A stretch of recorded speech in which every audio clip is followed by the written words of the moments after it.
Welcome to Kids Urdu Zone. Don't forget to like, subscribe and hit the bell icon. नेकी का फल। दरियाए गंगा के किनारे एक बस्ती आबाद थी जिसका नाम लक्ष्मी नगर था। इस बस्ती में रहने वाले सभी लोग खासे दौलतमंद थे, अच्छा खाते पीते और पहनते ओढ़ते थे। उनके मकान भी पक्के थे और घर में ज़रूरत की हर चीज़ मौजूद थी। गोया किस्मत की देवी उन पर पूरी तरह मेहरबान थी। लेकिन इसी बस्ती में एक झोंपड़ी भी थी जो रामू काका की थी। रामू कुम्हार था। वो दिन भर दरिया के किनारे बैठकर मिट्टी को सांचे में ढालता और उससे खूबसूरत बर्तन बनाता था। रामू का हाथ बहुत साफ था। वो बड़ी हुनरमंदी से काम करता था। वो बर्तन बनाकर उन्हें धूप में रख देता ताकि वो मुकम्मल तौर पर खुश्क हो जाएं। जब बर्तन खुश्क हो जाते तो रामू उन पर खूबसूरत नक्शो निगार बनाता। फिर वो ये बर्तन करीबी शहर जाकर बेच देता और इस तरह उसकी गुजर बसर होती। रामू जिस दरिया के किनारे बर्तन बनाता उसके दूसरी जानिब एक घना जंगल था जिसके बारे में तरह तरह की बातें मशहूर थीं। कोई इस जंगल को परियों का देश कहता और कोई कहता कि जंगल के नीचे बोनों का शहर आबाद है। ये और बात है कि आज तक न किसी ने परियों को देखा था और ना ही कभी कोई बोना बस्ती तक आया था। बस बातें ही थीं और इन्हीं बातों की वजह से बस्ती के लोग जंगल का रुख ना करते थे। एक दिन रामू बाजार गया। वहां उसने एक बूढ़े कमज़ोर फ़कीर को देखा जिसके कपड़े जगह जगह से फटे हुए थे। उसके हाथ में एक कशकोल था जिसमें पास से गुजरते लोग सिक्के डाल देते थे। रास्ते में पड़े एक पत्थर से बूढ़े फ़कीर को ठोकर लगी और कशकोल उसके हाथ से गिरकर टूट गया। ये देखकर रामू जल्दी से आगे बढ़ा और सहारा देकर उसे उठाया। फिर अपने बर्तनों की टोकरी में से एक खूबसूरत प्याला बूढ़े फ़कीर को पेश किया। फ़कीर बहुत खुश हुआ और रामू को दुआएं देता हुआ चला गया। चंद दिन गुजरे थे कि सावन का महीना आ गया। रोज मीना बरसता और जल थल हो जाता। ये मौसम रामू के लिए हमेशा ही परेशानी का बाइस बनता। न धूप निकलती और न उसके मिट्टी के बर्तन खुश्क होते, बल्कि कई बार तो ऐसा होता कि बादल घिर आते और मूसलाधार बारिश शुरू हो जाती।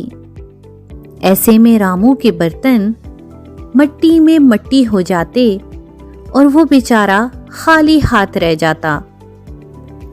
इसी तरह एक दिन रामू दरिया किनारे बैठा बर्तन बना रहा था कि अचानक तेज बारिश शुरू हो गई और उसके सारे बर्तन टूट गए। अपनी मेहनत पर पानी फिरता देखकर रामू घुटनों में सर देकर फूट फूट कर रोने लगा। कुछ देर गुजरी थी कि उसे अपने करीब किसी की मौजूदगी का एहसास हुआ। उसने सर उठाकर देखा तो घबरा गया। उसके पास एक बोना खड़ा था, निहायत छोटा सा कद, रंगीन लिबास اور سر پر لمبی سی ٹوپی پہنے وہ بونا مسکرایا اور اس نے رامو سے کہا، گھبراؤ نہیں، میں تمہیں کوئی نقصان نہیں پہنچاؤں گا۔ مجھے بتاؤ تم کیوں رو رہے ہو؟ بونے کی تسلی دینے پر رامو کا خوف دور ہوا اور اس نے اپنے برتنوں کی طرف اشارہ کرتے ہوئے کہا، یہ دیکھو، بارش کی وجہ سے میرے سارے برتن ٹوٹ گئے، اب میں کیا کروں گا؟ کیسے گھر کا راشن لاؤں گا؟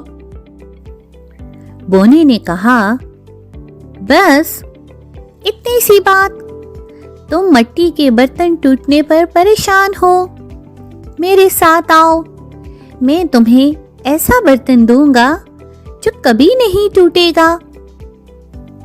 یہ کہہ کر بونا رامو کو ساتھ لے کر جنگل کی طرف چل پڑا۔ جنگل میں پہنچ کر بونا ایک سنہرے پتوں والے درخت کے پاس رک گیا۔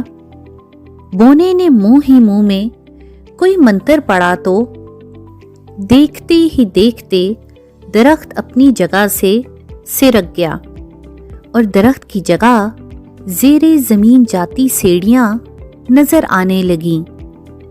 رامو نے حیران پریشان نظروں سے بونے کی طرف دیکھا۔ بونے نے اسے خاموش رہنے کا اشارہ کیا اور اس کا ہاتھ پکڑ کر سیڑھیاں اترنے لگا۔ آخری سیڑھی پر قدم رکھتے ہی رامو کی آنکھیں کھلی کی کھلی رہ گئی۔ اندر ایک الگ ہی جہاں آباد تھا۔ چھوٹے چھوٹے بونے رنگین ٹوپیاں پہنے ادھر سے ادھر جا رہے تھے۔ وہاں موجود ہر شے سونے سے بنی ہوئی تھی۔ رامو سحر زدہ سا ایک ایک چیز کو چھو کر دیکھ رہا تھا۔ بونا چلتے چلتے یکدم ایک دیوار کے پاس رک گیا اور ہاتھ بڑھا کر طاق پر رکھا ہوا خوبصورت سنہرا پیالہ اتار لیا۔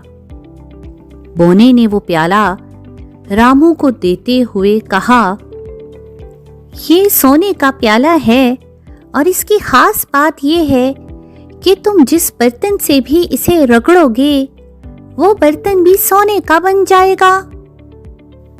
رامو بے یقینی سے کبھی پیالے اور کبھی بونے کو دیکھتا کہ اچانک زور سے زمین ہلی، یوں جیسے زلزلہ آ گیا ہو۔ رامو منہ کے بل زمین پر گر گیا۔ جب رامو خود کو سنبھالتا زمین سے اٹھا تو یہ دیکھ کر حیران رہ گیا کہ وہ اپنی جھونپڑی میں کھڑا ہے۔